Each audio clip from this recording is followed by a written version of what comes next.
Approchez, approchez! Et bienvenue au cinéma des curiosités. Je suis Stefou le Fou et aujourd'hui je vous parle du film Night of the Demons. On regarde ça. Aïe, tabarnak!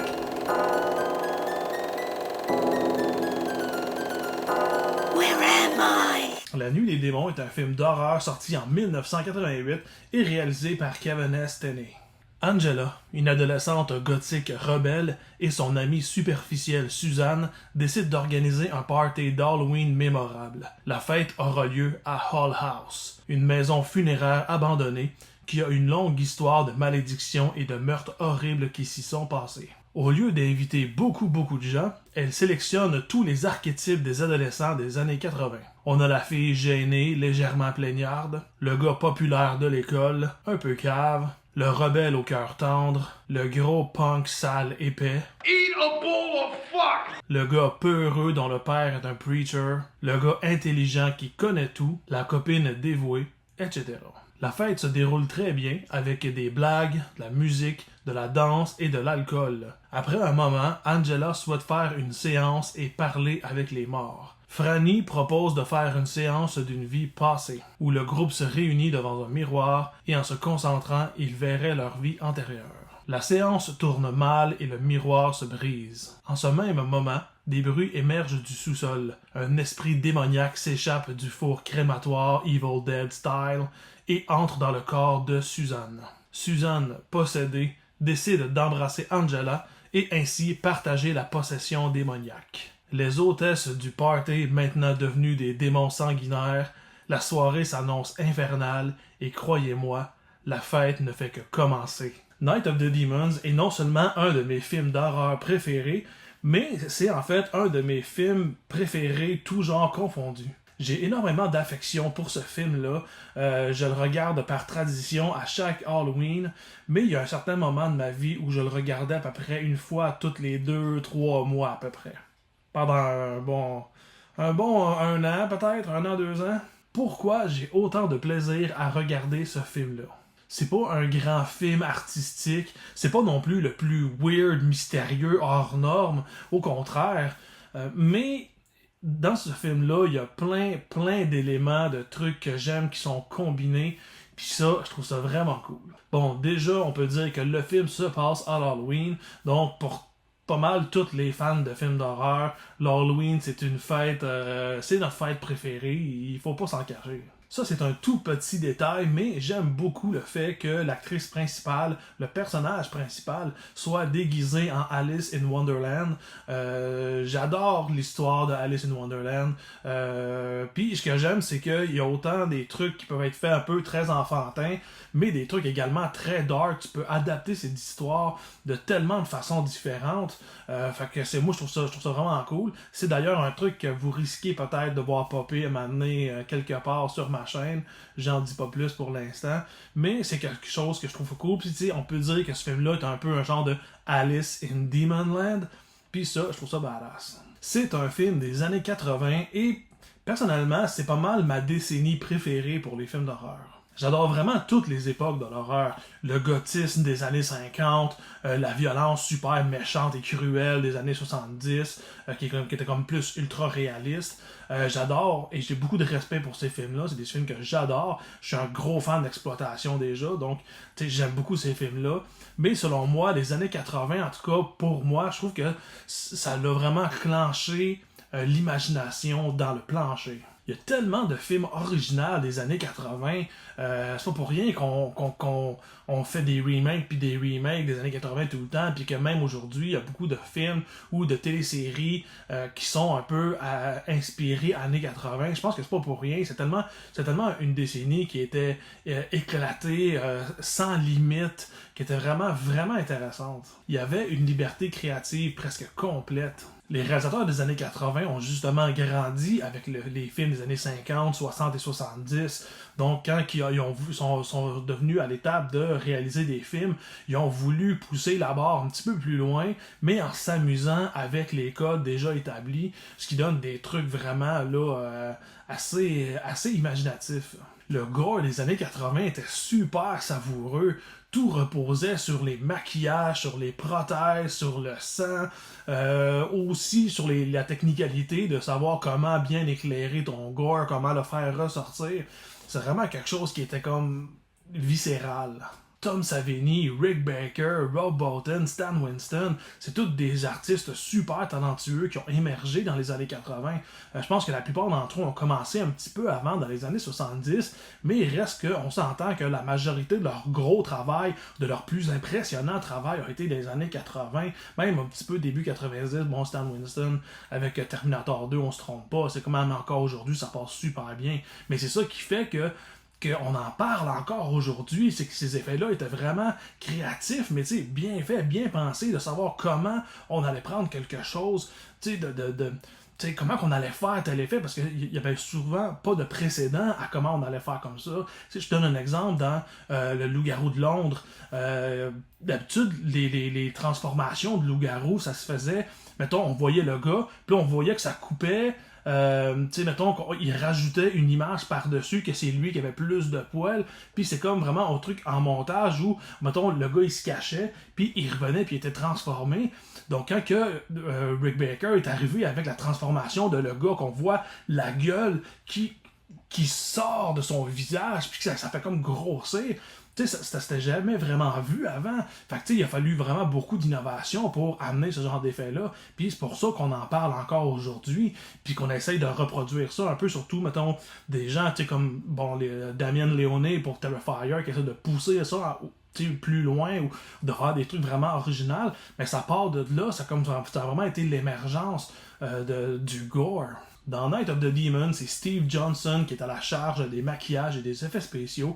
Ce gars-là a travaillé dans d'énormes classiques du cinéma de genre, des films comme The Fog, Humanoids from the Deep, il a fait Big Trouble in Little China, The Howling, American Werewolf in London. Il a travaillé beaucoup sur Ghostbusters aussi. Je pense que c'est lui qui a créé le fantôme vert, le Slimer, que tout le monde connaît. C'est lui qui a travaillé là-dessus. Il a aussi travaillé avec James Cameron sur The Abyss. Donc, on s'entend que ce gars-là, c'est quand même une assez grosse pointure. Et le gore est, selon moi, vraiment excellent dans Night of the Demons. Les démons, le design des démons est vraiment savoureusement dégueulasse. Et il y a quelques morts qui font assez mal également. Et il y a même un effet spécial qui est super mémorable aujourd'hui, que le monde, quand il parle de Night of the Demons, souvent c'est cette scène-là qui vont amener la scène du rouge à lèvres. Je ferai pas de spoiler ici, si tu as vu le film, tu sais de quoi je parle, parce que l'effet est vraiment, vraiment tordu. C'est une idée qui est vraiment bizarre. Puis tu sais, quand tu le prends comme ça n'a aucun sens, mais c'est tellement fucking cool avec l'ambiance, la petite musique qui joue, puis ce qui se passe dans cette scène-là. C'est vraiment, vraiment tordu, puis c'est comme vraiment cool. C'est clair que t'as jamais vu ça ailleurs. Ce qui est fou par contre, c'est que Steve Johnson, dans le fond, lorsqu'il a travaillé sur tous les films que j'ai nommés avant et beaucoup plus, dans le fond, il travaillait surtout avec d'autres make-up guys ou avec d'autres compagnies qui l'engageaient. Lorsqu'il a fait Night of the Demons, il venait de créer sa propre compagnie de make-up et de production. Donc, c'était son premier film dont il avait 100% le contrôle des effets visuels. Il était vraiment déterminé à faire du mieux qu'il pouvait. Souvent, il s'est ostiné avec le réalisateur ou les producteurs parce qu'il voulait couper un peu les coins ronds. Puis lui, dans le fond, il restait des nuits entières debout à juste travailler ses designs puis ses affaires parce qu'il était vraiment fâché, il était en tabarnak. Fait qu'il travaillait les affaires pour le montrer que c'était son film. Dans le fond, il disait ça, que selon lui, c'était pas le film du réalisateur, c'était pas le film du producteur ni du scénariste, c'était son film qu'il voulait shiner dedans. Et selon moi, il a réussi son travail vraiment haut la main. Un autre truc que j'aime vraiment des années 80, c'est l'espèce d'émergence vraiment intense de plein de sous-genres de l'horreur. Tu sais, on a des slashers comme les Friday the 13th, Sleepaway Camp, The Burning ou Freddy Krueger. On a de l'horreur surnaturelle comme Poltergeist ou Evil Dead. On a aussi des films de comédie horrifique comme Fright Night, Return of the Living Dead, Society, ou du body horror comme The Fly, Vidéodrome ou encore Hellraiser. Avant les années 80, ça existait déjà. Il y avait déjà des films qui se faisaient dans ces styles-là. C'est juste que les années 80, on dirait, ont vraiment intensément codifié ces films-là. Puis la diversité puis les sous-genres, c'est là que ça sont vraiment le plus établis comme vraiment sous-genre de films d'horreur. Puis Night of the Demon, c'est une combinaison de plusieurs genres différents d'horreur et c'est un mix que, selon moi, est vraiment bien fait. La structure narrative du film, c'est vraiment celle d'un slasher. C'est vraiment les monstres qui tuent les adolescents stéréotypés un par un. C'est clairement ça. On a aussi l'horreur surnaturelle parce que la menace vient de l'enfer. Des espèces de démons qui tourmentent les humains dans un huis clos, dans un lieu hanté ou possédé, comme le dit si bien Angela dans le film. A haunted house is a house with ghosts in it. The spirits of people who've died. But the spirits living in a house possessed have never existed in human form. They're demons. Puis on n'a jamais assez de films de démons. C'est aussi une comédie horrifique parce qu'on s'entend, il y a vraiment des bouts dans le film qui sont vraiment très drôles. Autant que ce soit des situations ou des trucs que les personnages disent.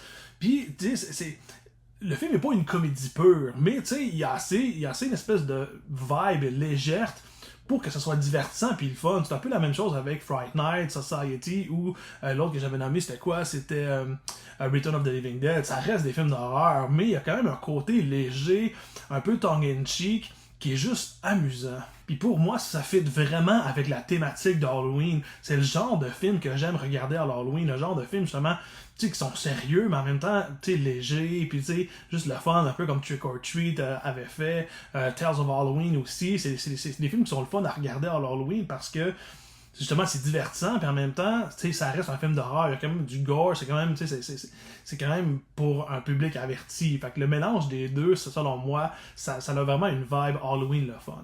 Donc Night of the Demons a un esprit fun et un peu transgressif aussi, comme plusieurs films de son époque. Le film n'a pas peur d'être provoquant, que ce soit avec la sexualité, parce qu'il y a quand même pas mal de nudité dans le film, avec son gore qui est vraiment dans ta face, puis en même temps avec le langage grossier. Eat a bowl of fuck! Le film est exagéré puis over the top. On a droit à des one-liners, à des lignes de dialogue qui sont vraiment très drôles, qui sont vraiment presque absurdes, mais on sent que c'est volontaire, puis ça donne un peu le côté charmant, corny, tongue-in-cheek du film. Particulièrement les one-liners que le démon Angela nous balance dans le film, particulièrement aux 3/4 du film. On dirait qu'elle lâche des cracks à chaque fois qu'elle apparaît à l'écran. Fait que je veux pas trop en dire parce que justement je veux pas gâcher le fun du film si vous l'avez pas vu. Mais tu sais, si vous avez vu le film, vous savez de quoi je parle. Il y a vraiment aussi une espèce d'aspect fort punk rock and roll qui est très très présent dans le film, autant dans son esthétique que dans la bande sonore du film. Il y a d'ailleurs une autre scène qui est mémorable dans le film, celle de la Demon Dance. Angela, possédée, commence à faire une espèce de danse ensorcelée sur la musique du groupe rock gothique Bauhaus sur leur chanson Stigmata Martyr.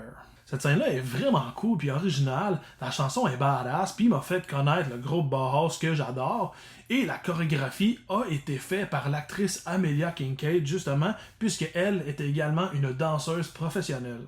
J'ai parlé de 2 scènes qui sont mémorables, mais j'ai le goût d'en parler d'une troisième, en fait, qui est un plan qui est vraiment, vraiment incroyable et qui a été, mettons, d'une technicalité très, très, très difficile à faire. Le plan du miroir brisé. Après la séance d'une vie passée, Hélène voit un démon dans le miroir et en fait celui-ci tombe sur le sol et se brise. Le miroir, pas le démon. Là, on a droit à un plan où on voit tous les fragments de miroir sur le sol avec tous les personnages dans ces morceaux brisés. Ce plan-là est réel. C'est pas fait par ordinateur comme aujourd'hui on le ferait. Ils ont couvert la caméra d'un feutre noir. Ils ont placé les acteurs à différents niveaux, certains sur des boîtes, certains à genoux pour créer une différence intéressante visuellement. Après, ils ont pris une espèce de planche qu'ils ont mis en angle et qui ont collé les morceaux de miroir dessus pour faire fitter les visages dans les parties de miroir pétées. Ça a été un travail de fou malade de faire ça. Puis en plus, ce qui est dingue, c'est que tu sais, c'est juste pour un fucking plan. Puis tu sais, c'est pas un plan qui est nécessaire, c'est vraiment un plan de style. Il aurait pu filmer ça d'une façon beaucoup plus normale, puis ça aurait passé. Mais il a choisi de faire ce plan-là parce qu'il y avait cette vision-là, puis il a vraiment tout fait pour le faire. Puis d'ailleurs, il a fait un extrême gros risque parce que il a tellement pris de temps à setter ce plan-là que si ça marchait pas, ben il avait plus le temps de tourner la scène de façon plus classique ou conventionnelle. Fait que c'était vraiment un super gros risque parce que ça aurait mis...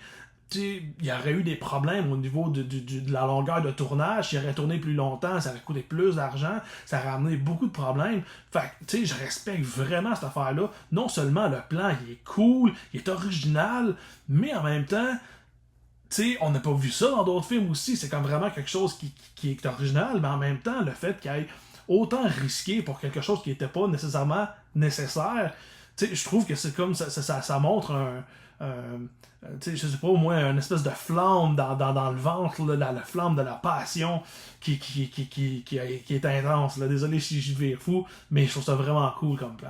Je suis peut-être un petit peu trop dedans. Puis je trouve ça dommage que ça soit perdu un peu, ce genre de créativité-là, parce que on n'en voit pas vraiment des plans comme ça. En tout cas, moi, je me rappelle pas vraiment d'avoir des plans intenses comme ça dans un film. Oui, des fois, il y a des beaux plans, il y a des beaux travelling, il y a des beaux dolly, des beaux pan, mais on n'a pas cette rage-là de faire quelque chose qui sort de l'ordinaire. Puis souvent, sur les plateaux de tournage qu'on entend les gens dire, c'est « Ah, ça marche pas super-héros, mais on va arranger ça en montage, là, on va faire ça en post, ça va être correct. » Moi, je trouve ça dommage un peu, parce que des fois, ce que tu peux créer sur le tournage, c'est comme beaucoup plus fun. Selon moi, c'est le meilleur film de Kevin Tenney. J'aime bien son style en général. Il y a peut-être 2-3 films que j'ai moins aimés. Il y en a que j'ai pas vus. Mais de ceux que j'ai vus, en général, j'aime bien son style. Il avait fait le film Witchboard. Je pense qu'il a fait le 1 et le 2, je me trompe pas. Je suis pas sûr qu'il a fait le 2. Mais s'il l'a pas réalisé, il l'a écrit. Mais reste que c'est comme un film sur la planche Ouija. Il y en a 3 en tout. J'ai aimé quand même les 3 dans mon souvenir. Ça fait longtemps que je les ai vus. Mais un film que j'ai beaucoup aimé de lui, ça s'appelle Witch Trap. C'est avec Linnea Quigley et Al Havins. Puis c'est un film qui est un peu dans la même vibe que Night of the Demon. C'est plus un truc de sorcier puis de maison hantée plus qu'un truc de démon en tant que tel. Mais le film a un peu la même vibe. Puis c'est un film qui est vraiment divertissant. Il y a des très bonnes lignes de dialogue comique dans le film. Puis le personnage principal, moi je le trouve vraiment badass. L'espèce de gars grognon qui haït tout le monde. J'aime bien ce genre de personnage-là d'habitude. Amelia Kincaid, l'actrice qui fait Angela, elle n'a pas eu une très grosse carrière, mais dans le fond, elle a commencé comme danseuse professionnelle, comme je vous ai dit. Elle a joué dans le film Electric Boogaloo 2 avec Lucinda Dickey. Dans le fond, cette actrice-là, Lucinda, je vous en ai parlé dans ma critique de Ninja 3, La Domination. Donc, ils ont joué ensemble dans le film, ils ont dansé pour le même film. Elle a aussi dansé pour le clip, le vidéoclip des Stray Cats sur la chanson Sexy and 17. Elle a apparu brièvement comme danseuse dans le film Roadhouse avec Patrick Swayze, un film que j'aime bien, je le trouve vraiment très cool, très badass. Mais dans le fond, c'est pas mal les gros trucs qu'elle a fait. Elle est surtout connue pour son rôle d'Angela dans Night of the Demons, mais dans ses 2 suites également, Night of the Demons 2 et 3. Puis elle est vraiment cool comme personne. D'ailleurs, pour le film Night of the Demons, elle a mis un peu sa santé en jeu. T'sais, je dis pas que c'est cool de faire ça, mais ça fait avec l'esprit un peu renegade, l'esprit de on fait tout ce qu'on peut, pas grave le danger, il faut faire un film. J'aime bien cet esprit-là. Puis dans le fond, dans le film, il y a une scène où elle est devant le foyer et le personnage de Sal arrive derrière elle et il lui dit moi je m'en vais, chaque mon camp, il y a des trucs bizarres qui arrivent puis il faut que je parte. Genre. Puis elle fait comme se retourner avec les mains en feu puis elle dit déjà j'étais juste en train de me réchauffer les mains dans le feu. Puis ses mains sont vraiment en feu. Puis ses mains sont vraiment en feu. En fait, c'est que Steve Johnson, le gars qui a fait les effets spéciaux, il a mis une espèce de gel sur ses doigts, puis il a dit, dans le fond, on va mettre tes mains en feu, puis tu vas avoir à peu près 6 secondes où est-ce que tu vas pouvoir les avoir comme ça, parce qu'après, il faut que tu les plonges dans un bac d'eau glacée pour ne pas que tes doigts brûlent.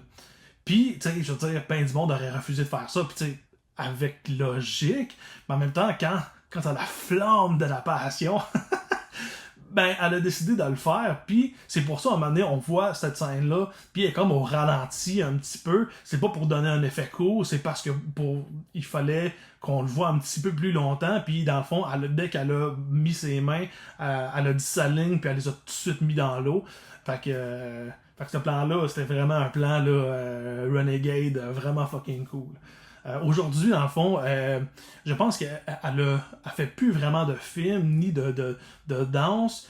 Majoritairement, je sais qu'elle fait beaucoup de conventions de films d'horreur, mais elle a une fondation où elle s'occupe des animaux et c'est vraiment très cool. Fait que vous pouvez aller voir ça si ça vous intéresse. Katie Podwell, Billy Gallo et Alvin Alexis ont tous eu une espèce de carrière également, mais ils n'ont pas joué dans des gros films que tout le monde connaît, c'est plus dans des petits films, série B, ou c'est même pas dans l'horreur généralement, c'est plus des films qui sont un peu inconnus, du moins que moi je connais pas, ou dans des séries télé où ils font des guest appearances, fait qu'ils n'ont pas eu une très grosse carrière. Il y a peut-être Katie Podwell qui en a eu une bonne parce qu'elle a joué dans la série télé Dallas, qui est une série qui était très populaire au niveau des matantes et des grands-mères de ce monde.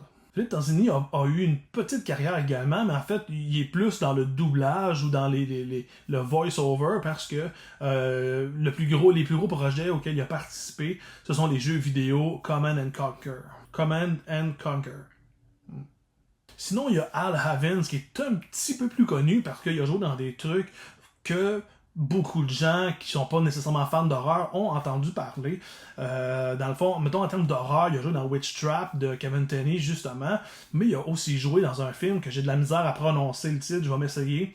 C'est Sorority Babes in a Slime Ball Ballorama. C'est un film des années 80 avec Linnea Quigley aussi, et qui est un film très cheap, mais divertissant pour ce qui est.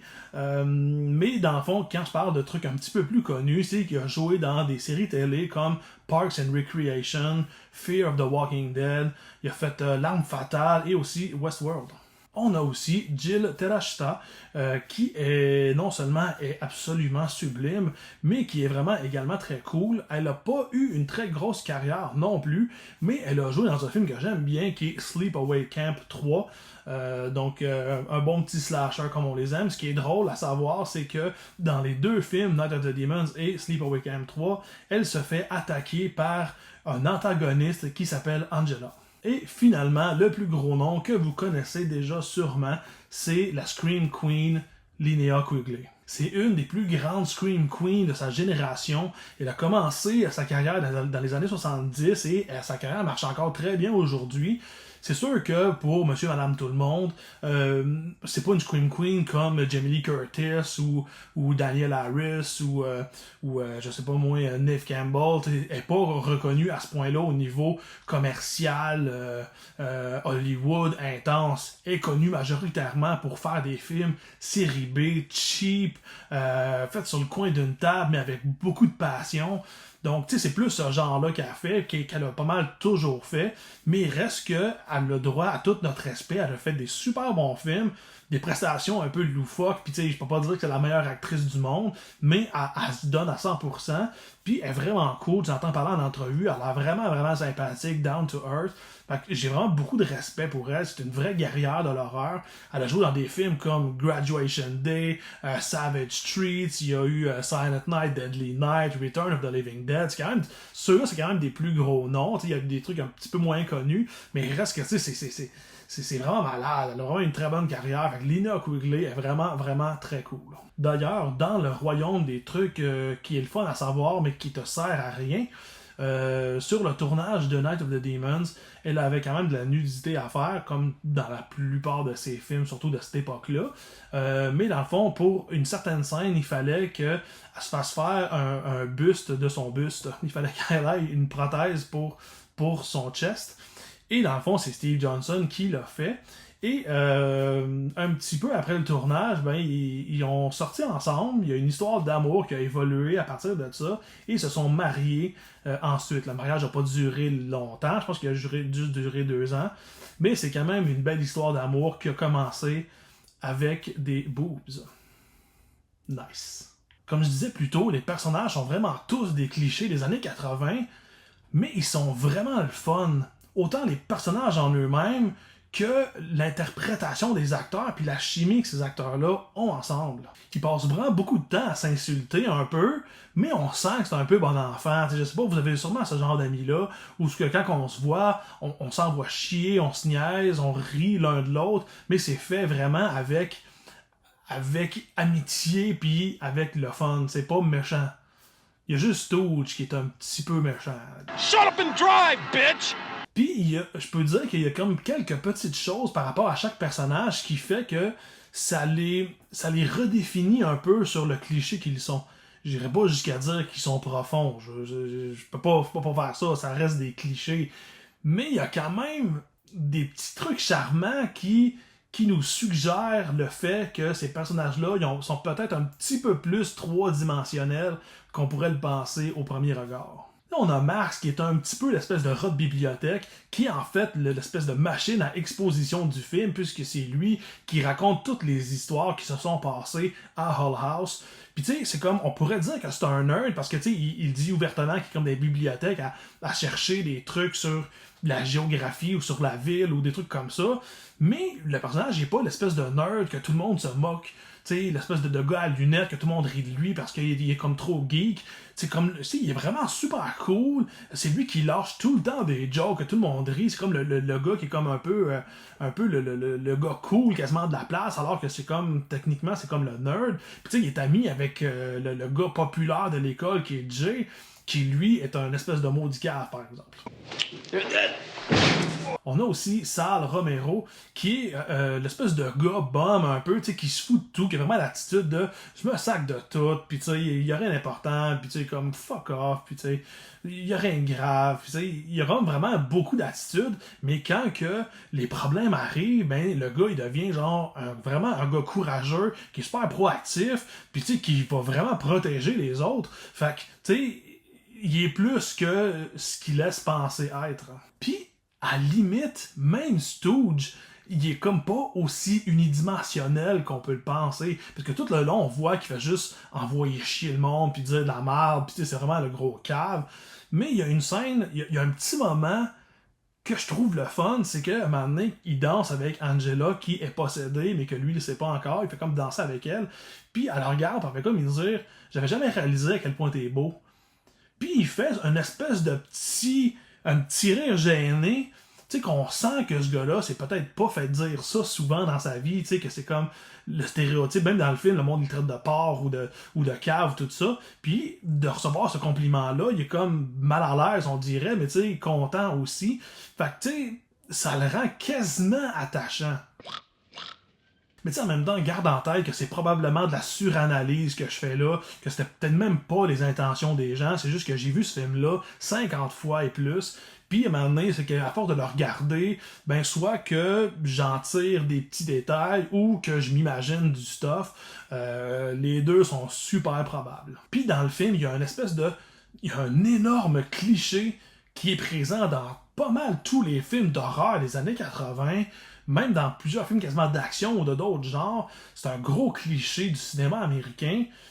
Puis on est sûr que ça va arriver dans ce film-là, puis le film détourne ça, justement, puis ça arrive pas, puis quand à la fin, le film finit, tu fais comme « Ok, c'est cool, je pensais pas que ça allait arriver, ce truc-là. Je vais pas dire c'est quoi, probablement que si t'as vu le film, tu comprends ce que je veux dire, mais j'ai trouvé ça cool qu'un film des années 80 puisse faire ça. Ça n'a pas été le premier, mais reste que c'est un truc que je trouve vraiment très cool. Une dernière scène que je veux parler un petit peu brièvement, c'est la scène où Judy et Roger sont prisonniers dans l'espèce de crématoire dans le sous-sol de la maison, puis les démons sont en dehors de la salle. Ben, quand ils s'enferment là-dedans, ils font comme s'asseoir au sol, puis ils se mettent à rire vraiment là, intensément, mais à force de rire, à un moment donné, leur rire se transforme en larmes puis en pleurs. Puis c'est une scène que j'ai trouvé vraiment cool. J'ai trouvé ça humain, de la manière que c'est fait. En fait, c'est que ça humanise ces personnes-là, justement. Ça fait en sorte que c'est pas juste des personnages 2D comme on les voit, puis comme ils sont majoritairement représentés dans le film, mais avec des petits détails par-ci, par-là, j'ai trouvé que ça groundait les personnages un peu plus réalistement que certains autres films qui prennent ces personnages-là comme juste des caves. D'ailleurs, un truc que je trouve le fun aussi, c'est que les personnages sont attachants, sont le fun, ils font des blagues, on s'attache à eux autres. Puis ça arrive quand même un peu des années 80, dans les films de slasher des années 80, je trouve que c'est un truc qui arrive plus souvent qu'on pense. Puis c'est un truc que je reproche vraiment aux slashers modernes depuis les années 90, où la plupart des gens, des adolescents d'un slasher sont vraiment tous désagréables, c'est tous des caves, puis qu'on a goût qu'ils meurent, genre, tu sais, on a goût qu'ils se fassent tuer parce qu'ils sont épais, puis ils sont juste tellement superficiels qu'ils sont plates, puis je sais pas pourquoi on continue à prendre ces personnages-là, parce que je trouve que des fois, dans les années 80, les personnages sont un petit peu plus attachants. Même dans les Friday the 13, il y a beaucoup de personnages qui sont le fun. Tu sais, je pense au gars dans le set qui fait comme écrire de la poésie. Il est un peu bizarre, mais c'est pas un asshole, c'est pas un gars qui fait chier tout le monde. Et oui, dans ce film-là, il y en a une qui fait ça, mais la plupart des autres jeunes, c'est des jeunes qui sont intéressants. Tu sais, encore dans le set, la fille, c'est dans le set, je pense? Où il y a une fille qui est comme un peu moins populaire, un peu moins belle que son amie, qui est comme super cute, puis elle se sent un peu rejetée par rapport à ça, puis à un moment donné, elle fait comme se maquiller intense, puis tu sais, elle a une espèce de truc le fun, puis ça s'est perdu, je trouve. D'ailleurs, j'ai commencé une série qui s'appelle Slasher, désolé, je pars un peu dans tous les coins, je vais rapper ça bientôt, mais il reste que dans la série Slasher, c'est une série que j'aime bien, qui est sur Netflix. La première saison est moyenne, la 2 est très cool, puis la 3, on est en train de l'écouter en ce moment, mais c'est un truc, dans la 3, quasiment tous les personnages sont haïssables, sont caves, sont méchants. Fait qu'à un moment donné, tu fais juste vouloir qu'ils meurent, puis c'est le fun de voir quand ils meurent parce que c'est violent, puis des fois tu fais comme oh nice. Mais en même temps, c'est le fun d'avoir des personnages des fois qui sont un petit peu plus humains, qui sont comme plus attachants. Fait que quand ils meurent, c'est cool, mais en même temps, c'est un peu déchirant. Tu fais comme j'aurais aimé ça qu'ils vivent, lui. Des fois, c'est intéressant, puis je trouve que depuis les années 90, souvent, les personnages d'adolescents sont tous un peu morons, alors que dans les années 80, t'avais quand même des personnages qui étaient attachants, puis selon moi, en tout cas moi, je suis beaucoup attaché aux personnages de Night of the Demons. C'est juste ça que je voulais dire, en fait. La maison dans laquelle ils ont tourné Night of the Demons était une vraie maison qui a déjà existé, qui a été vraiment là très longtemps, puis aujourd'hui est démolie, mais c'est vraiment une vraie maison abandonnée. Donc le look de cette maison-là, ils l'ont pas retapé, ils ont pas rajouté du stuff, c'est vraiment comme ça qu'elle était. Puis c'est sûr qu'ils ont fait des trucs de caméra comme l'espèce de mur de briques qu'on voit dans le film. Il paraît que c'était un tout petit mur de briques, mais de la manière qu'ils l'ont filmé, ça fait comme semblant qu'il fait le tour de la propriété, ce qui n'était pas le cas. Mais il reste qu'ils n'ont pas changé le look de la maison, c'était une vraie maison qui a existé. Même les acteurs disaient que c'était vraiment weird, que c'était comme malaisant, qu'il y avait des bruits bizarres, puis que c'était comme assez louche comme place. Mais le réalisateur avait fait des blagues à un moment donné comme quoi qu'il n'y avait pas vraiment besoin de faire une ambiance sonore pour le film, parce que la maison en tant que telle fournissait déjà l'ambiance nécessaire pour le tournage. Fait que c'est quand même le fun de voir ça, que c'était real deal là. D'ailleurs, un truc qui est cool, c'est qu'ils ont changé le scénario en fonction de la maison. C'est qu'il y avait une version de scénario, puis à un moment donné, le réalisateur et le scénariste sont allés dans cette maison-là, ils ont checké les affaires, puis par rapport à la maison, aux pièces, aux choses qui sont dans la maison, ils ont décidé de réécrire le scénario pour faire fitter ces endroits-là dans le film également. Fait que j'ai trouvé que c'était comme une bonne idée, selon moi, d'adapter ton scénario avec l'endroit que tu as. Un des trucs vraiment cool du film également, c'est son générique du début. C'est un genre d'animation creepy qui nous start dans le film. Puis autant au niveau artistique, les dessins sont vraiment cool, mais autant ça donne le ton pour le film, qui est vraiment creepy puis gore, mais en même temps super le fun et divertissant. C'est l'espèce de ligne entre les deux. Puis je trouve que le générique nous part bien dans ce style-là. Un petit truc que je trouvais un petit peu moins intéressant dans le film, surtout dans les premières fois où je l'ai vu, c'est que les démons, par certains moments, ils font pas grand-chose. Dans le sens où, maintenant, on voit une scène, par exemple, où le personnage de Judy, qui est le personnage principal, elle se met à courir, puis elle tombe face à face avec la démone Suzanne, puis Suzanne la regarde, elle fait juste Rouar!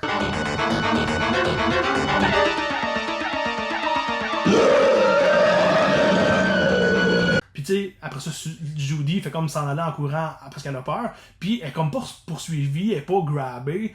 Tu sais, puis je trouve ça bizarre. Tu sais, j'aimais mieux, mettons, à cette époque-là, j'aimais mieux le film Demons de Lamberto Bava. C'est un film que j'adore encore aujourd'hui, c'est un excellent film. Mais j'aime beaucoup les démons dans ce film-là parce que dès qu'ils te voient, ils font comme t'arracher la face. C'est pas comme. Ils ont pas de temps à perdre, ils vont vraiment. Leur but, c'est de te mettre en pièces. Puis ils passeront pas par plein de chemins pour y arriver. Puis dans Night of the Demon, des fois, je trouve ça plate qu'ils faisaient juste. Puis c'est tout. Mais en même temps, après réflexion, j'ai fait, dans le fond, tu sais, dans Night of the Demons, on dirait que c'est plus des démons qui veulent s'amuser avec toi. Ils veulent pas vraiment te tuer rapidement, ils font juste te foutre la fucking chienne. Ils vont te tuer si on a l'occasion, mais ils vont quand même prendre le temps pour te foutre la chienne. Puis, tu sais, on le voit dans le film, tu sais, à plusieurs reprises, on voit, mettons, que la fille est seule dans le couloir, puis toutes les portes se mettent à se fermer un après l'autre. Tu sais, il aurait pu la tuer tout de suite, mais ils ont décidé juste de prolonger la souffrance ou la peur. Puis c'est quand même le fun vu de même. Une autre petite affaire, c'est juste qu'il y a un des personnages, le personnage de Franny, interprété par Jill Terashita, est comme un petit peu plus en background des autres. Et toutes les autres ont un peu leur moment pour shiner, pour vraiment avoir une grosse personnalité ou, mettons, avoir leur moment où ils font quelque chose d'intéressant. Puis le personnage de Franny, c'est comme la seule qui est comme vraiment un peu en background, puis qu'on n'apprend pas beaucoup de choses sur elle, puis en même temps, elle n'a pas de moment, intense pour shiner. C'est la seule affaire que je dirais, c'est le seul personnage que je trouve dommage, parce que je trouve que l'actrice était bonne, puis ça aurait été le fun d'en savoir un petit peu plus sur elle, ou du moins autant que les autres. Puis c'est un truc qui se poursuit quasiment même en dehors du film, parce que je regarde beaucoup de trucs par rapport aux conventions de Night of the Demons, de Q&A ou de trucs comme ça, parce que plus j'en sais sur le film, mieux je suis. D'ailleurs, je rêve d'aller à une convention où il y a une réunion Night of the Demons, ça serait vraiment parfait.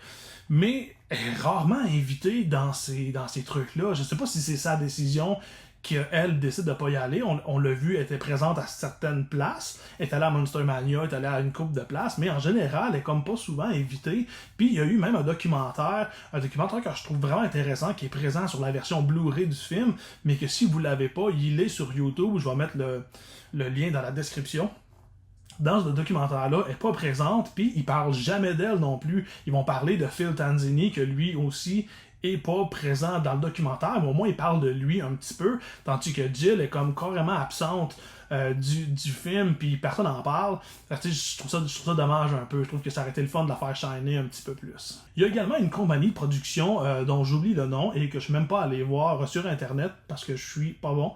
Mais dans le fond, il préparait un documentaire sur Night of the Demons qui s'appelait The Party's Just Begun, The Legacy of Night of the Demons. Puis c'était vraiment une espèce de gros documentaire intense qui voulait faire une espèce de look back à toutes les Night of the Demons, le 1, 2, 3, mais aussi le remake qu'il y a eu en 2009. Puis ça avait l'air vraiment cool, tu sais, quand j'ai vu ça. L'affaire, c'est que c'était un projet, je pense que c'était Indiegogo, puis je sais qu'ils n'ont pas obtenu l'argent nécessaire pour le faire, mais il avait quand même dit, parce que les autres, ils avaient fait un autre documentaire avant, je pense que c'était sur Pennywise, le clown de ça. Ils en avaient fait un documentaire sur ça, puis il paraît que c'était vraiment un documentaire que le monde avait beaucoup apprécié, mais ils n'ont pas eu l'argent nécessaire pour financer Night of the Demons. Ils avaient quand même dit qu'il sortirait. Au début, il était supposé sortir en 2019, finalement, il n'est pas sorti. Sur leur page Facebook, ils disaient, sur la page Facebook du Night of the Demons, du documentaire, ils disaient qu'il allait sortir finalement en 2024.